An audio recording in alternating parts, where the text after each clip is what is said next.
Both groups are claiming responsibility. What do you read into that?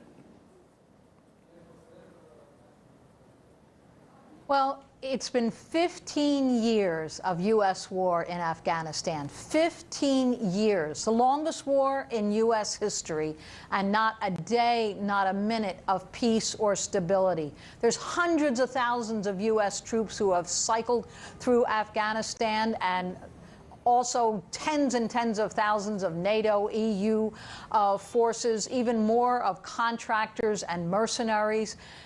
It has been hellish for the people of Afghanistan, who have had absolutely no improvement. They are poorer today than 15 years ago when the war started. And for all the U.S. promises that they would modernize, that they would build roads and hospitals and schools, that they would bring democracy and improvement of status of women, they have brought nothing but war, creating enormous number, again, of refugees, of disabled people, of homes that are in ruins. And Afghanistan is today the poorest country in the world and lowest life expectancy. It really is in every way shameful. So for this talk about the Taliban should go into a peace process with a legitimate government, Afghanistan is a country that is occupied. There's not a shred of legitimacy in the government, and from the people there is boundless hate. And it is a real problem. The only solution, really, for Afghanistan is for U.S. forces to get out.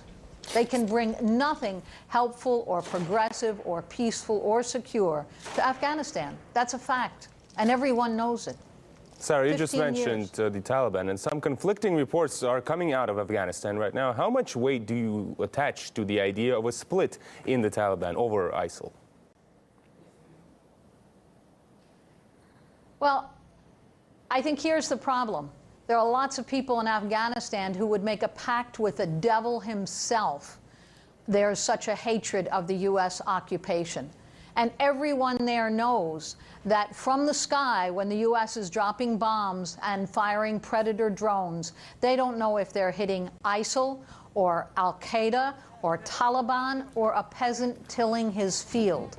They have no idea, and yet this war goes on and on and on. So I think a lot of forces would say, why should we kill each other when we're all being killed from the sky? Now, I want to make it clear that neither the Taliban or ISIL have any solutions for Afghanistan.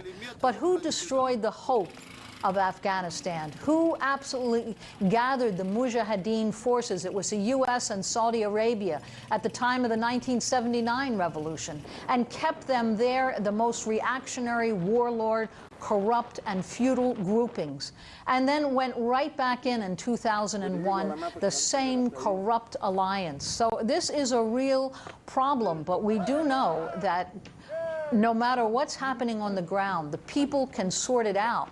If the U.S. would get out of the air, would remove their bases, the people there have long experience in dealing with each other. But this outside force in every way exacerbates sectarian, religious, national, tribal differences, and they do it consciously. They arm one group against the other in order to keep the war going, because they want U.S.